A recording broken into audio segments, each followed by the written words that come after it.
Ladies and gentlemen, good day and welcome to the Q2H1FY26 earnings conference call of Quess Corp hosted by IIFL Capital Services Limited.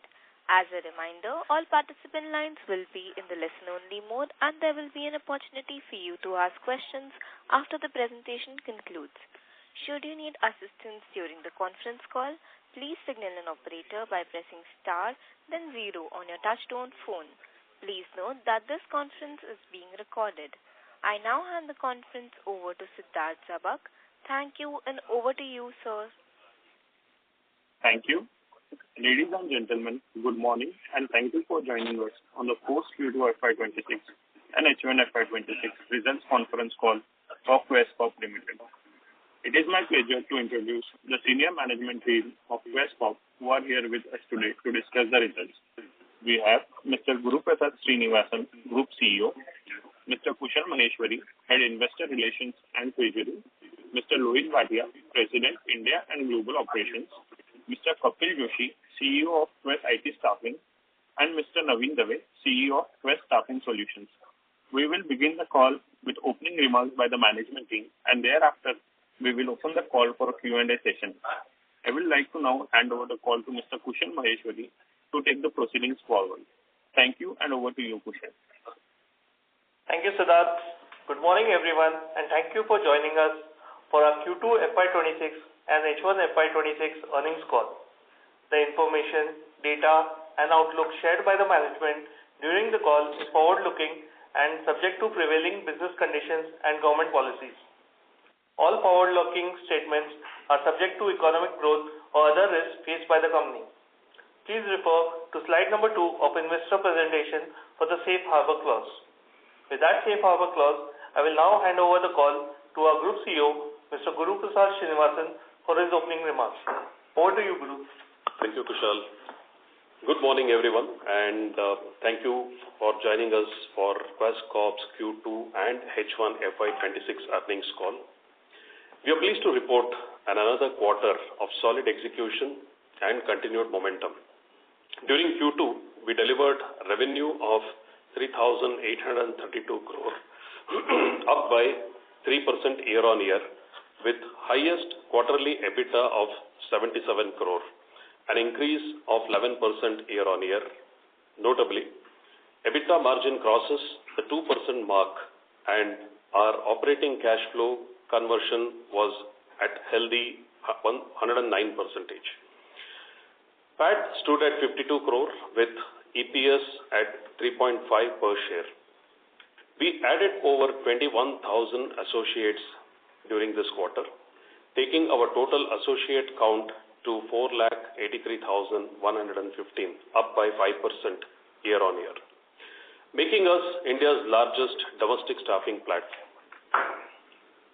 Due to a ramp down by an NBFC that we had called out in Q4, around 38,000 associates in Q4, the headcount growth still shows marginal decline of 5% year-on-year basis. However, with sequential growth due to strong sourcing and onboarding system and processes, we are confident of delivering headcount growth on yearly basis. In summary, Q2 was a quarter of balanced growth and improving profitability for Quess. We remain focused on operational excellence, margin expansion, and prudent capital management while continuing to invest in high-value segments and technology. We are proud to announce that Quess has been ranked 36 among India's best employer 2025 by Time and Statista ranking, another testament to our people-oriented culture. Let me now walk you through each business segment. General staffing, highest net adds in last 6 quarters, backed by festive hiring momentum. In Q2, general staffing delivered a robust quarter with 21,283 net additions, our best in last 6 quarters, driven by seasonal demand, especially in manufacturing and BFSI vertical and consumer retail and telecom. The reported revenue for the segment stood at 3,317 crores, growth of 3% year-on-year and 6% quarter-on-quarter. We We added 72 new contracts in Q2 across verticals, taking our H1 total to about 151 new contracts. Headcount rose to 4,70,337, contributing to 86% of our total company's revenue coming in from general staffing business. Our sourcing engine has scaled significantly with over 55,000 associates were onboarded via sourcing this quarter, compared to 30,000 in Q1. During the quarter, we have done gross addition of 115,000, that is 1,15,000 versus 79,000 gross additions in previous quarter, reflecting the strength of our robust hiring system. The segment recorded a healthy gross margin with strong execution in collection efficiency. DSO days for general staffing stays at about 25 days, and continued dominance of a collect and pay, which now covers 76% of our headcount. Q2 leading up to the festivals, hiring in sector like manufacturing, financial services picked up significantly, contributing to this uplift. Overall, our general staffing platform demonstrated a healthy revenue growth and improved headcount utilization during the quarter. The open mandates at the end of quarter stood close to about 27,000 as we step into Q3. Moving on to professional staffing, this platform continues to deliver a double-digit growth in terms of EBITDA margins. Professional staffing delivered a double-digit growth and margins for second consecutive quarter with reported revenue of 224 crores, 11% year-on-year growth with focus on profitable growth. The segment delivered the highest ever EBITDA of 27 crore, a 37% year-on-year growth along with double-digit EBITDA margins at 12.2%. These results were driven by sustained demand for skilled talent in higher value areas during the quarter, and we have rationalized our low margin contracts, which led to improvisation on margin on the lower revenue base. Notably, our focus on global capability centers continues to pay off. Roughly about 73% of our professional staffing headcount is now tied to GCC-led projects, especially in digital telecom and tech roles. We added 18 new client contracts in this quarter, and we are excited during the period, and which is very healthy addition for the quarter, with a pipeline of about 1,300 open mandates. These factors give us confidence in sustainable of both growth and margin for this particular segment. Our top sector continues to be digital, high-tech, consumer retail, telecom. These are the sectors where we are getting the demand from. These segments continue to fuel the growth. The headcount of this particular segment increased to 6,862 associates during the quarter. Moving on to international business, our overseas business also performed well during the quarter. Total international headcount stood at 5,730. The segment reported revenue of 290 crores with 3% year-on-year and 2% quarter-on-quarter growth, with EBITDA of 18 crores, which reflects sequential improvement in margin. We saw broad-based strength in key regions, specifically coming in from Middle East, Malaysia. Both delivered growth across IT and non-IT verticals. Philippines had a very strong quarter, headcount up by 8%, reflecting heightened demand in IT, ES, and technology. Our Singapore business remained largely stable, where we continue to offset softness in IT by building up general staffing there. Overall, these international markets together delivered stable revenue and margin contribution, with region other than Singapore contributing more than 50% of the revenue and profitability. Middle East achieved the highest ever EBITDA of 12.8%, with headcount crossing 2,100 associates, supported by new IT/ITES customers in Malaysia, in Middle East. While Malaysia and Philippines are delivering better than expected profitability, compensating for decline in Singapore, Singapore now has 43% local hires, up from 17% last year across all markets. We continue to emphasize client diversification, local hiring, and digital sourcing models to sustain profitable growth. Moving on to the last vertical, which is fourth vertical, digital platforms. In our digital platform division, we continue to expand scale and specifically on the product-led, which is Hamara Jobs platform, now boasts over 12.6 million registered candidate profile, a clear leading position in India's blue-collar segment recruitment space. Meanwhile, Taskmo, which is our gig workforce model, secured its first large-scale gig contract with a TCV of 5 crore, deploying about 1,500 taskers nationwide. These milestones underscore our ambition to build India's largest digital employment ecosystem across blue and grey collar economy. With that, I'll now hand over to Kushal Maheshwari, our head of our investor relation, to talk through our financial performance for the quarter.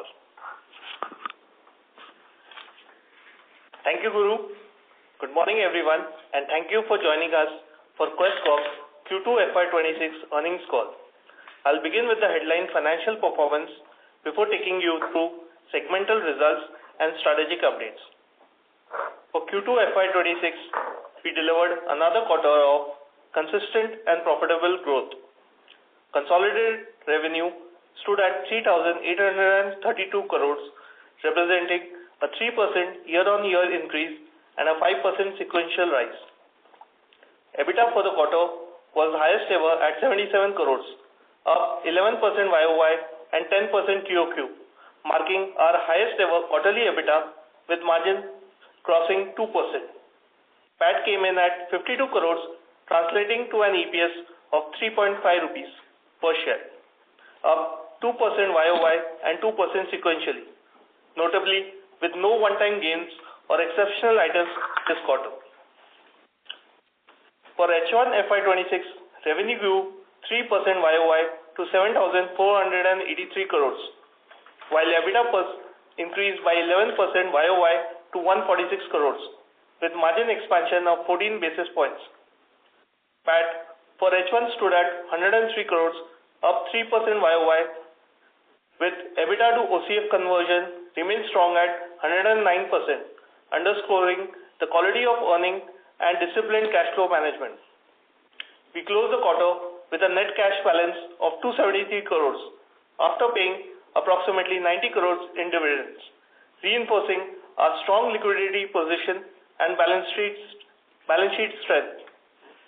In line with the stated objective, our focus on margin expansion has started yielding results due to operational efficiency measures and higher mix of high-margin business. From a profitability standpoint, approximately 50% of our contribution comes from high-margin businesses, that is 30% from professional staffing and around 20% from our overseas business. Coming to our segmental performance, our general staffing business delivered its strongest quarter in 6 quarters, supported by festive season hiring and broad-based growth across BFSI, retail, and manufacturing and apprenticeship.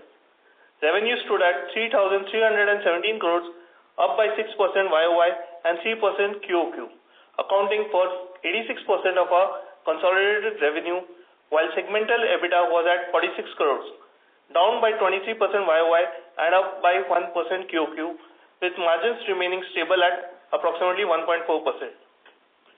Collect and pay ratio remains steady at 76% and cash conversion remains robust with DSO at 25 days. Overall, general staffing continues to demonstrate operational efficiency, strong cash discipline, and market leadership. Moving on to professional staffing business, which continues to perform exceptionally well, delivered sustained double-digit growth in both revenue and profitability. Revenue for Q2 stood at 224 crores, up 11% YOY and down by 8% QOQ, while EBITDA was highest ever at 27 crores, up 37% YOY and 10% QOQ with margin of 12.2%, thereby maintaining double-digit growth and margins for the second consecutive quarter. As discussed by Guru earlier, with our focus on profitability, we have rationalized low-margin contracts within the segment, which has led to rise in margins on lower revenue base during the quarter. Professional staffing continues to be a high-margin, scalable growth driver within our portfolio of businesses. Coming to overseas business, which has delivered a steady and profitable performance with broad-based regional contributions. Revenue for the quarter stood at 290 crores, up by 3% YOY and 2% QOQ, while EBITDA was at 18 crores, up 27% YOY and 1% QOQ, representing a stable 6.2% margin. Headcount grew by 16% YOY to 5,730, reflecting strong delivery across regions. To summarize, Q2 FY26 was another quarter of steady growth, record profitability, and strong cash conversion for Quess. We achieved our highest ever EBITDA of 77 crores, expanded margins, and closed the quarter with a net cash position of 273 crores, while investing in digital transformation and talent capability. With improved demand visibility, favorable tailwinds from the GST reforms, and strong execution across business lines, we remain confident of sustaining our growth momentum into the second half of the year. Our focus will remain on operational excellence, capital efficiency, and AI-led productivity as we continue building Quess into future-ready, technology-enabled workforce solutions leader.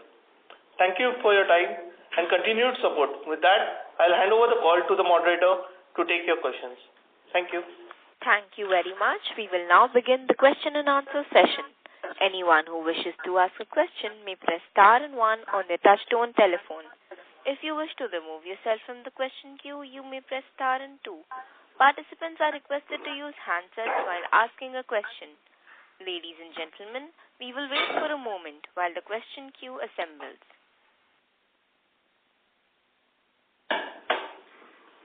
The first question is from the line of Deep Shah from B&K Securities. Please go ahead. Hi. Thanks for the opportunity. So the first question is around the headcount adds.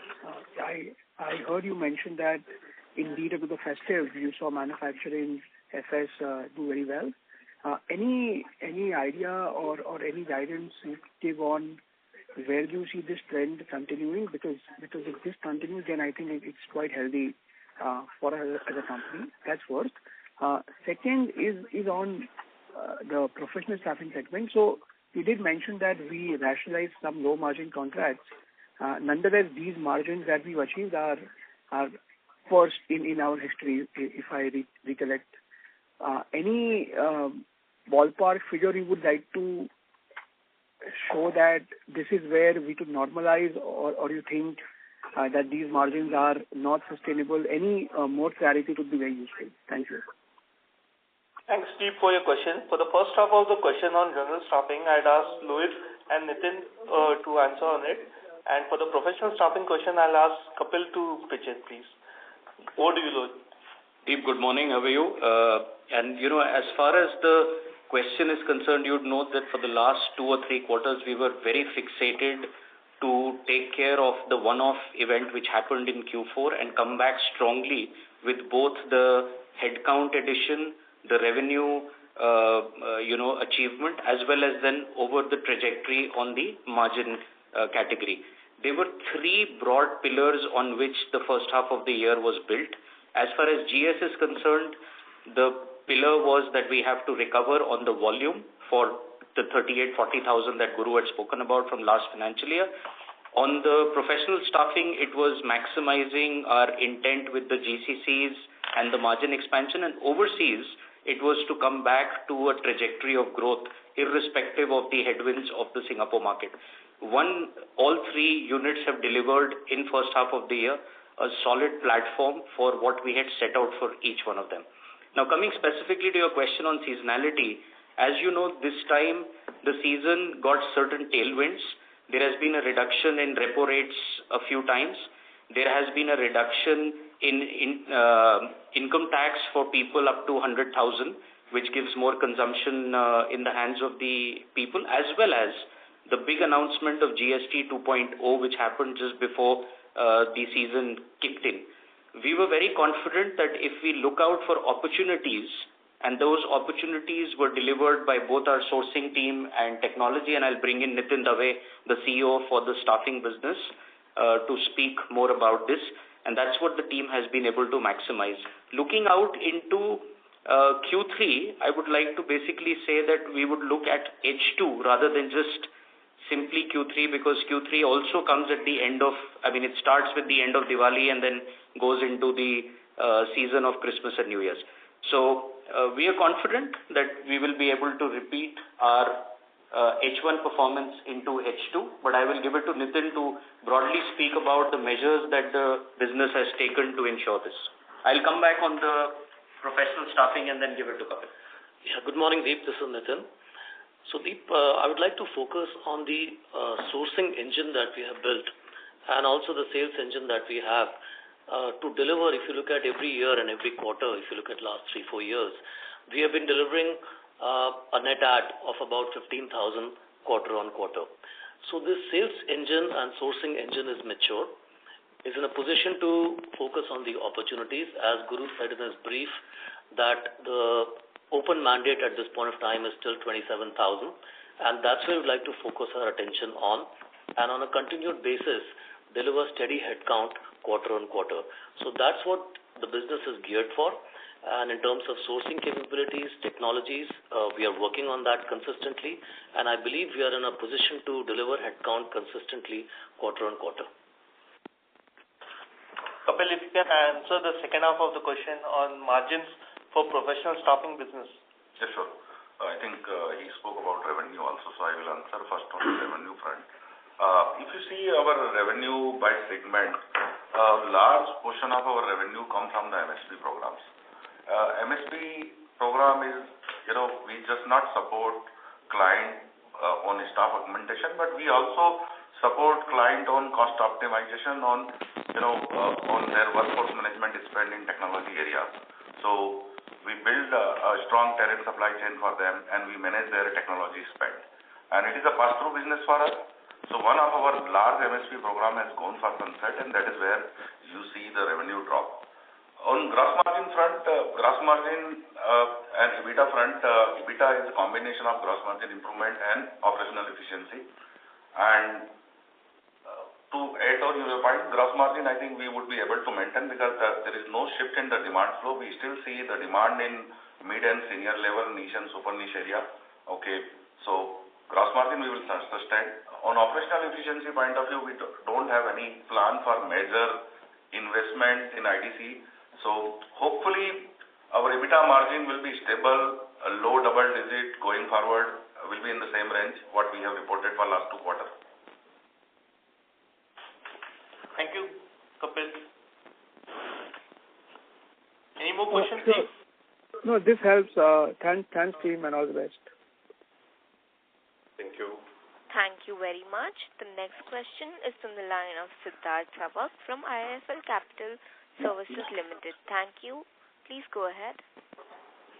Hi, thank you for taking my question. My question is on finance cost. I wanted to understand why your finance costs have gone up sharply in this quarter, despite your net debt, including lease liabilities, remaining almost flat. Thank you, Siddharth. I'll take this question.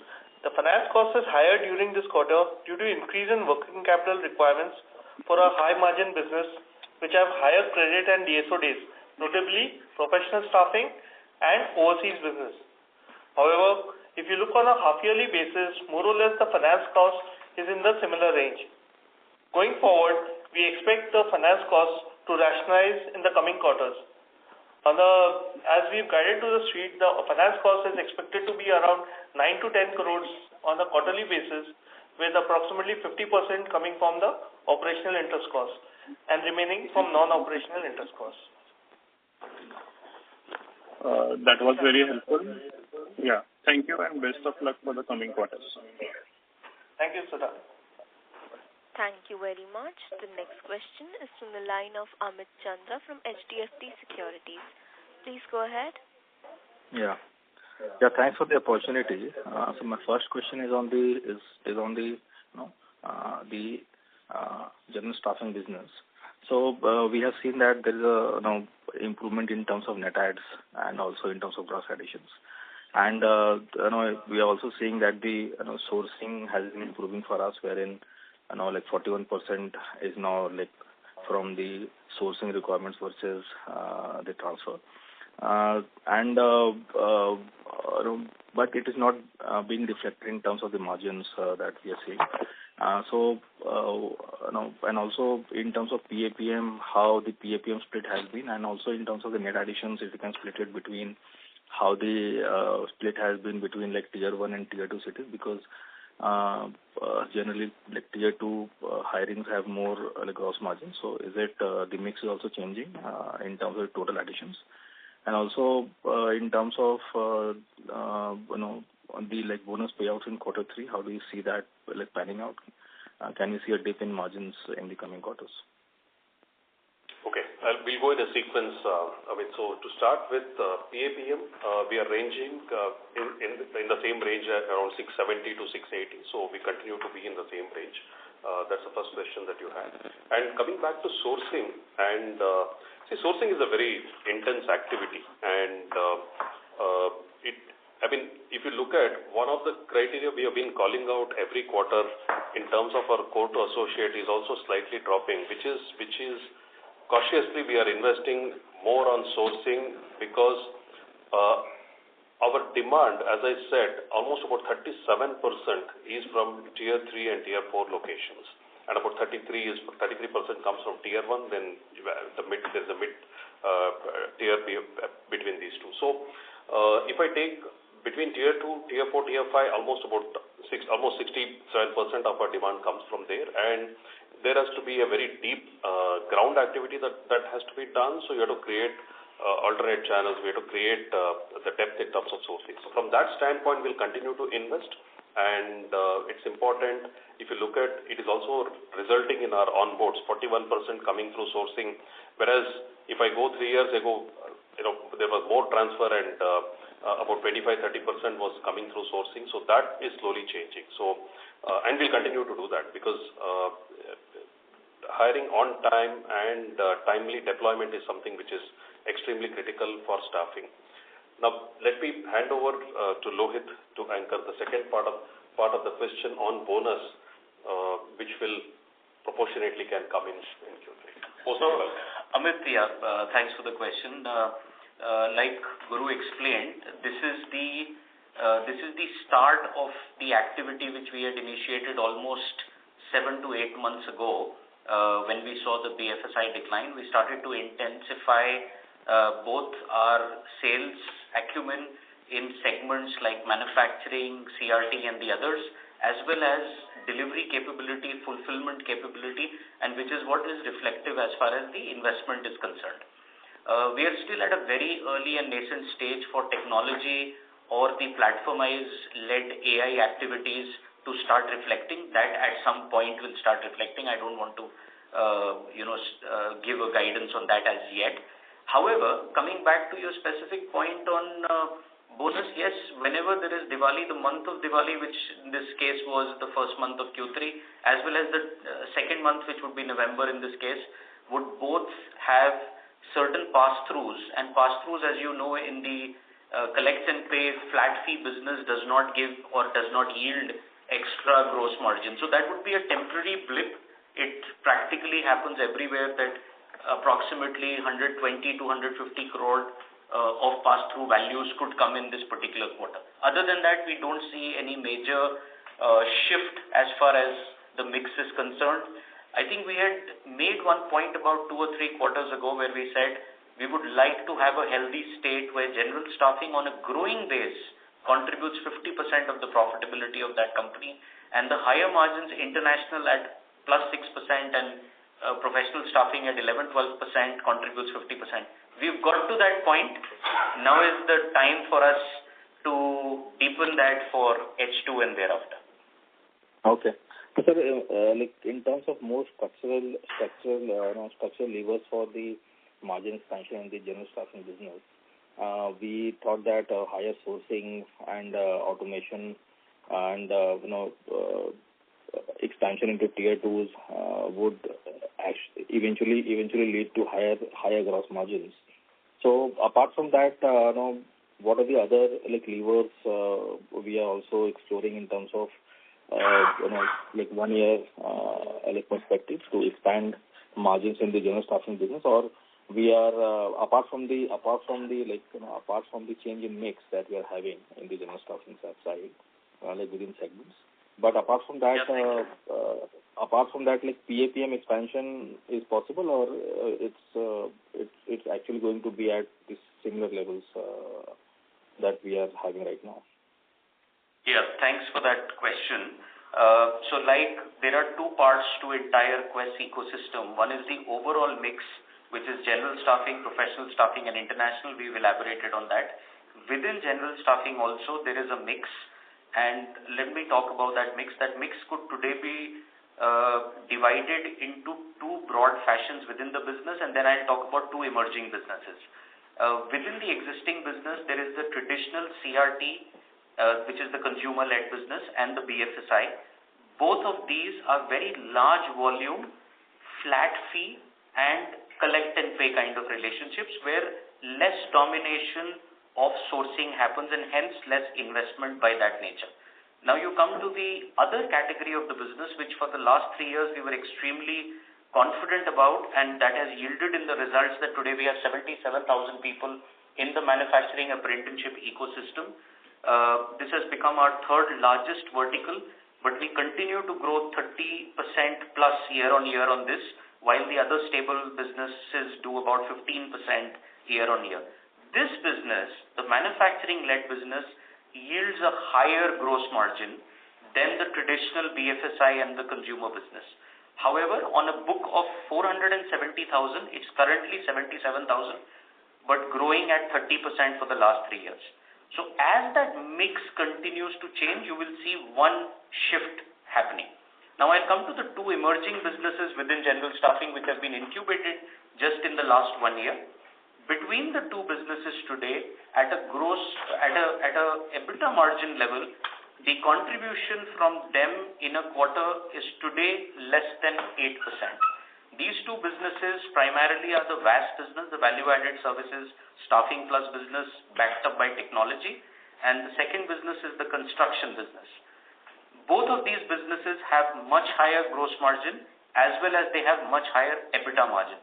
But like I said, the contribution to the overall general staffing book today is less than 8%, and that's something where our leadership team as well as our teams have made a lot of investments, and we continue to look forward into the next 1 to 3 years on having higher mix from there as well. Okay. Thanks for the answer, sir. And sir, the second part of the question would be on the professional staffing. Here also, it's encouraging to see the margin expansion and focus on high margin business. But in terms of the existing book of business, we are seeing some recovery in the IT services part, which has been subdued over a longer period of time. So within the verticals which we are within professional staffing, if you can give some color that what is contributing, because the large part of the growth earlier was largely being contributed by the rise of the GCCs. Are we seeing some shifts or some kind of growth emerging in other verticals as well in professional staffing? So absolutely. I mean, after 8 or 9 quarter, IT services company has seen a good healthy headcount and bearing 1 or 2 market leader. I think across all IT services company, we have seen the positive net headcount and very healthy headcount. And we see it will have a direct impact on our business. We do work with a lot of IT services company, and our association with them is a decade old before GCC came to India. So, and we still work, if you see our revenue by sector, a large portion of our revenue still come from the IT services and enterprises, non-IT enterprises, and we will definitely it will be a boost to our performance. Okay. Okay, sir. Thank you and all the best. Thank you very much. The next question is from the line of Nikhil Chaudhary from Nuvama. Please go ahead. Hey, hi. Thanks for the opportunity. My first question is on professional staffing. While we have highlighted that we are focusing on higher margin clients, But in this quarter, we have also seen decline in contribution from top clients. Top 10% contribution declined by 5%. So is it that we are, defocusing on some of the large clients, which is leading to, let's say, improvement in profitability? So that's one. And second is where we are in this journey of, let's say, reducing the contribution from top clients, which is helping us in generating higher margins. So personally, we always believe in diversified growth. Okay. So if you see what is happening, while most of our growth is coming from the GCC, but GCC also, if you see go at micro level, you will realize that there are GCC which came to India 5 years back or 10 years back. These are matured GCC. And there is another wave of new GCC which has come in last 3 years. Okay. Both are behaving very differently. A large GCC, vintage relationship, we have seen cost optimization is going on. There is a cost rationalization. There is automation going on. There is AI drive adoption. Okay. And new GCC from day one is adopting this technology. So there is a mix, and that is where you see the mix from top 10 client and next 40 client is changing very fast. But I think it is healthy sign for all of us. So, sir, the second part of question was that can we expect this to continue, where, let's say, growth will, let's say, slow down further while margin might remain strong? I think, both ways for at least till, I think for another quarter, the trend should continue. Starting from January, we see once the new budget allocation planning happens, GCC will get more project, more budget from their headquarters. Got it, sir. Second, just want to understand your comment on H2 growth will be similar to H1. So H1 we have delivered about 1.6% YY growth. So what we meant when we said that H2 will be similar to H1, we expect low single digit type of growth. And any timeline of, let's say, achieving double-digit revenue growth in general staffing? Nikhil, can you just repeat your question once again? Yeah, I think there was one comment where we have highlighted in general staffing, H2 growth will be similar as H1, if I heard it correctly. And in H1, we have delivered 1.6% approximately YY growth. So what should we expect from H2 growth, and when can we achieve double-digit revenue growth in general staffing? So, coming to your question, basically, when we have delivered 1.6%, basically, when you look at it sequentially, in Q4 FY25, there was a NBFC ramp down of around 38,000 associates. But that is still there in the Q1 of FY25. So when you look on a year-on-year basis, our growth would look subdued. But when you look at it a sequential basis, we have been growing. Now going forward, as we said that in H2 we should consider to deliver similar kind of growth in headcount. So with 21,000 that we've delivered net adds in this quarter, going forward at least we should do around 10 to 15,000 net adds in the coming quarters, which I think Nitin has already alluded in his speech. So on a year-on-year basis, we should be able to deliver growth in headcount as well as revenue on a year-on-year basis, as well as in EBITDA profitability. Despite losing 38,000 associates in Q4 of FY25. Yeah. Hope that answers your question. Yeah. Thanks a lot. And just last one on digital platform. What could be the steady state losses, let's say, going ahead? Are we, looking to continue the similar run rate losses perspective even going ahead? So if you look at both the revenue and losses are very negligible. It's about 1 crore per quarter. But the other way to look at, Nikhil, is the number of users who have come onto the platform, which has gone to now about 12.9 million. So What we are trying to build up is, of course, this will be definitely used for our own internal hiring purpose. So we want to now accelerate at least about 15 to 20% coming through this platform to accelerate our sourcing capability. So we are seeing from the perspective of user actively coming onto the platform. And if you look at even Hamara HR user base has gone from, when we started last year, we were about 5.5 million. That is now close to about 0.6 million. So it's good to see that active user base is going up. So we'll slowly start monetizing as we move forward. Got it. That's it from my side, and thanks for taking. But both the revenue and this thing is very negligible to the overall workforce revenue. Noted, sir. Thanks a lot. Thank you very much. The next question is from the line of Dipesh Mehta from MK Global. Please go ahead. Yeah, thanks for the opportunity. A couple of questions.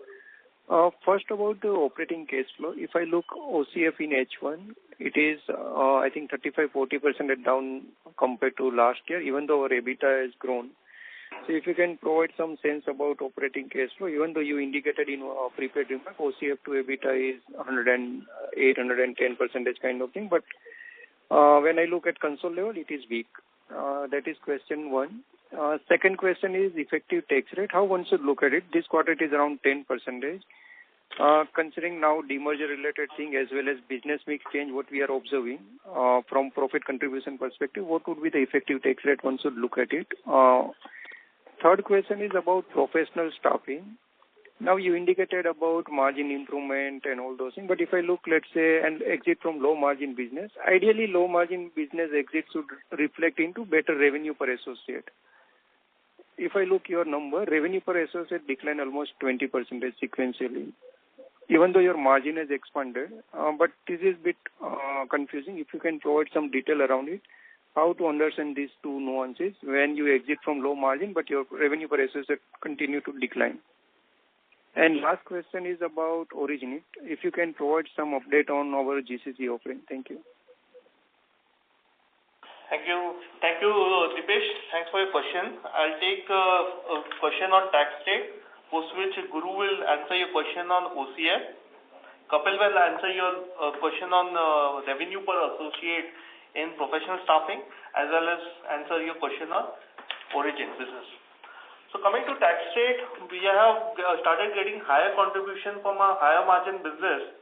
So on the modeling basis, I would advise you that the new tax rate or the tax incidence should be in the range of 10 to 12%.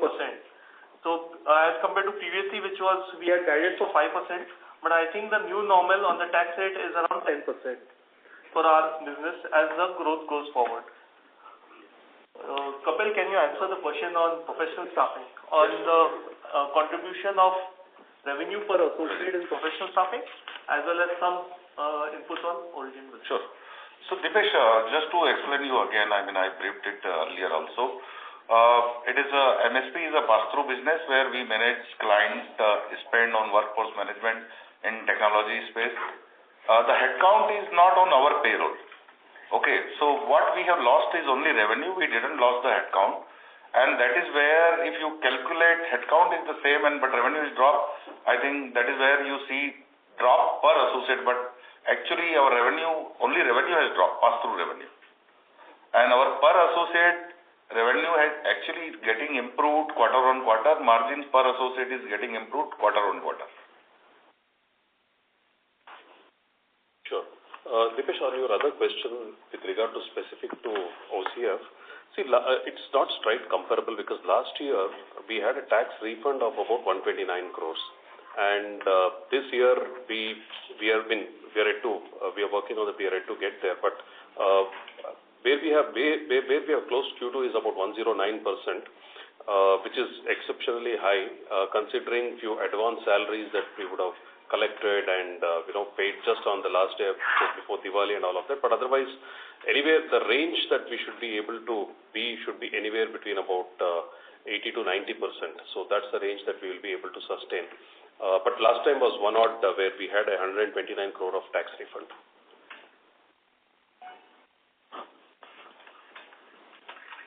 Deep, does that answer your question? Dipesh, does that answer your question on OCF? Yeah, that answers. So you are indicating 80 to 90 conversion one should look at it, and because of lack of refund, that number is lower in H1 compared to last year. Correct. And there could be refund this year as well, but we are not too sure at the moment. As it comes, it just gets added up. Yeah. Understand. As we have guided to the street, for the full year, we should be in the range of 70% for OCF, EBITDA to OCF conversion.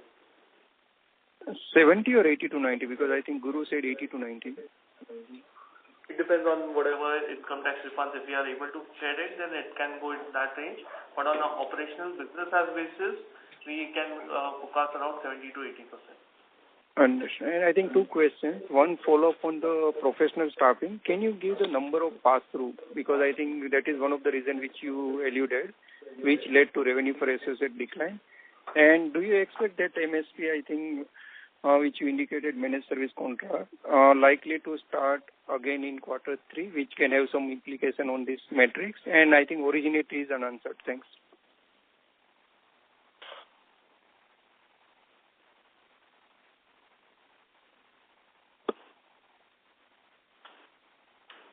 Lohit, if you can just give some inputs on origin business. Yeah, so two specific questions that you asked. One, you said what was the number of this MSP customer that got sunsetted. It's approximately about 10 crores per month, or for a full quarter, it will be roughly about 30 crores. So that's where, like Kapil mentioned, because these are contractors of our suppliers, not contractors of ours, and hence don't reflect in our headcount. But as we are the MSP provider, it reflects in our revenue number. That's why you were finding that anomaly. Reason that our team always goes out for these lucrative large MSPs is MSP also gives you an enablement to provide your technology, your platform, and also get what is called participating MSP benefit. And as a participating MSP benefit, you generally have a higher market share with that customer between 25 to 40% at least.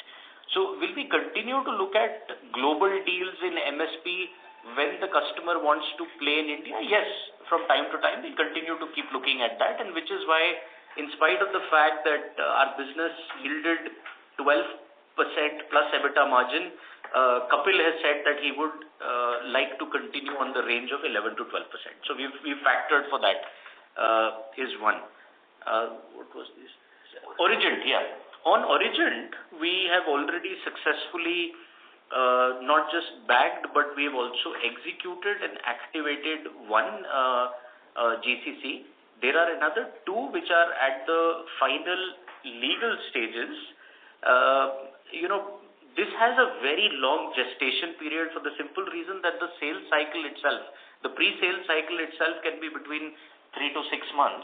Another 3 months of architecting how you would execute, and then it could take anywhere between 2 to 3 months to do your legal agreements from the clients, because they are setting up shop in your country for the very first time, and that has to be all managed by us. And obviously, premises has to be taken, so infra has to be built and activated. So hence, GCC by nature is a slightly longish gestation period when it comes to from the time that we start the sales cycle to the time that we fructify.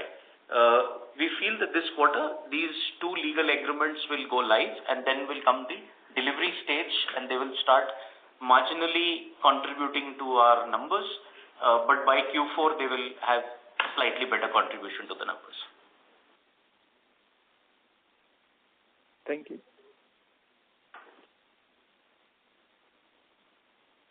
Thank you very much. The next question is from the line of Ashaka from Samiksha Capital. Please go ahead. Hello, sir. Thank you for the opportunity.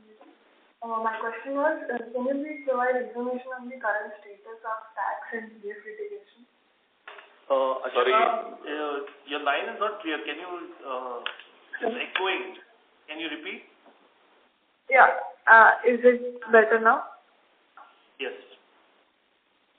Sure. Can you please provide more information on the current status of tax and PF litigation? Tax and? PF litigation. PF litigation. As far as the tax goes, we don't have any updates on it. The next hearing for the ITAT is on 1st December of 2025. Probably we should be able to give you some more updates in the next quarter. Okay, thank you. Thank you for that.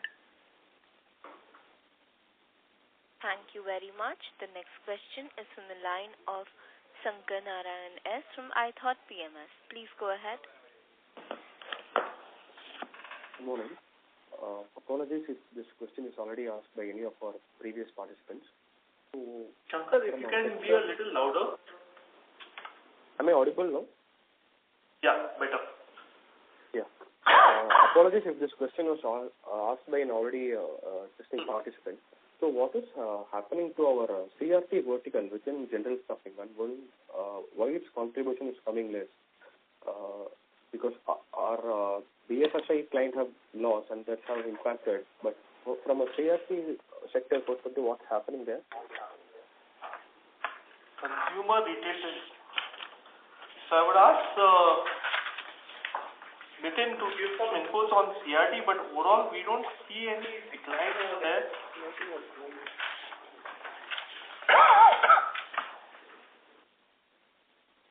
So the concentration, basically the contribution of CRT business on the overall basis has come up from 50% to around about 45% in this quarter. So some flavor on that, Nitin. What is happening is that if you look at quarter on quarter, our maximum growth has come from the manufacturing segment. And if you look at our manufacturing segment at this point of time, is growing at about 15% quarter on quarter. So what is happening in the CRT, it is a far more mature vertical for us, where the growth is more steady, where some of the other segments like manufacturing are certainly growing faster. But overall, the pipeline at CRT is healthy. The sourcing that we are doing in the CRT vertical is also healthy. What is happening is that the telecom business, which also forms a part of the CRT vertical, is growing slower. So actually it is coming down. So the telecom vertical at this point of time is not hiring. The number of telecom operators are also limited. It's not that you can grow those verticals. But if you look at smaller practices within the CRT verticals like the retail, the e-commerce, they have definitely grown. But the telecom practice has gone down. And on top of that, the manufacturing is certainly growing faster. It's the fastest growing practice for us at this point of time. Shankar, you got it right. There's a typo error on that. The CRT is still 48% in this quarter. It's not 43%. Got it. So I'm saying from the general staffing contribution, so that's the reason why I mentioned 43. Okay. Got it. So one more question. So what is the since we are a market leader in the general staffing business, what is the expected headcount growth for the next 3 to 5 years?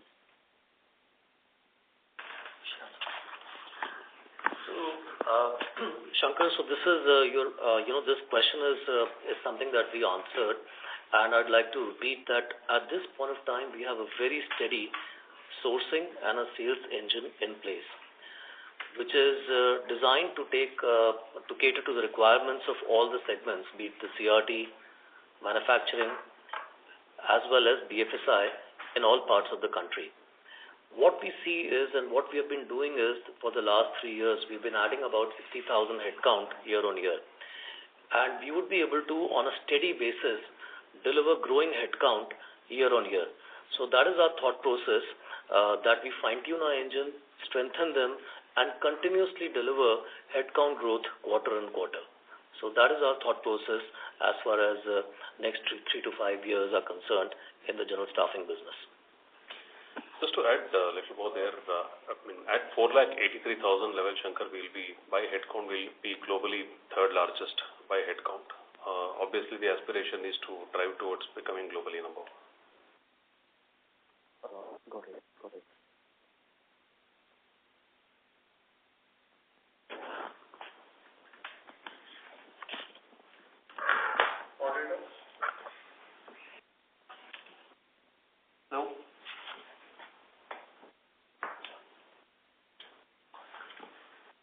Moderator? Yes, sir. The next question is from the line of Gaurav from Capital Farming Consultants. Please go ahead.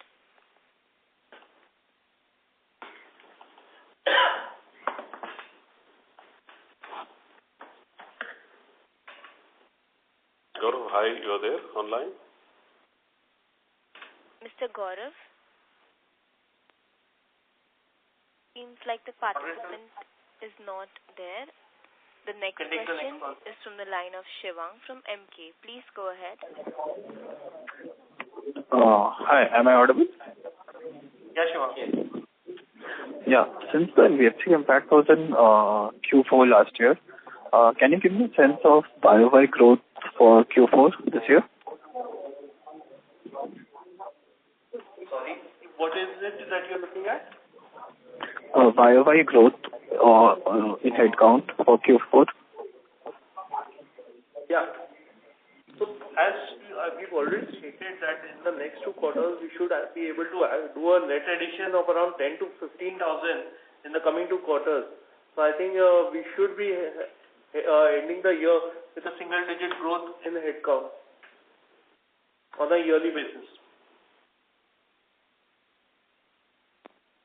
Okay, thank you. Thanks.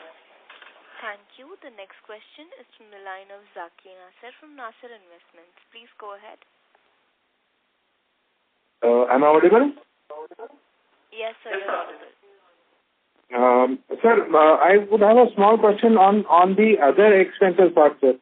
Our other expenses have dropped to 94 crores from 169 on a September to September basis.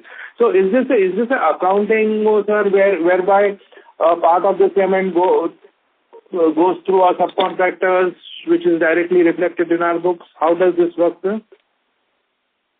You're right, Nasir. As we discussed that we have rationalized our low-margin business in MSP.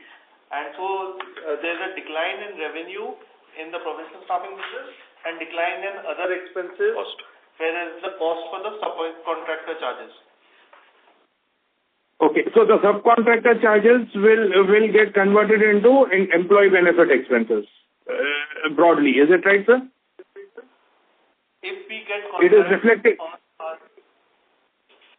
No, I'm saying if we let go of these contracts, MSP contracts, so subcontractor expenses also will go up from the back. So the percentage of expenses will get converted from other expenses into employee charges. No, it will. No, it will not actually. It will not. It's if you look at it's sequential. When we downsize a program in MSP, to that extent, the direct cost also comes down, Zaki. So that's the point which Kushal is trying to explain. So it does not convert into employee benefits. The other expenses have gone up. The subcontracting expenses actually comes down. Okay. Thank you, sir. Thank you. Thank you very much. The next question is from the line of Amit Agicha from HG Hava. Please go ahead. Yeah, good morning. Am I audible? Yes, you're audible. Yeah, thank you for the opportunity, sir. And my question was connected to the cash. Like, what is the company's policy? Like, what is the management deciding about what 270 plus crore plus cash is like? Dividend return or reinvestment? What are you planning?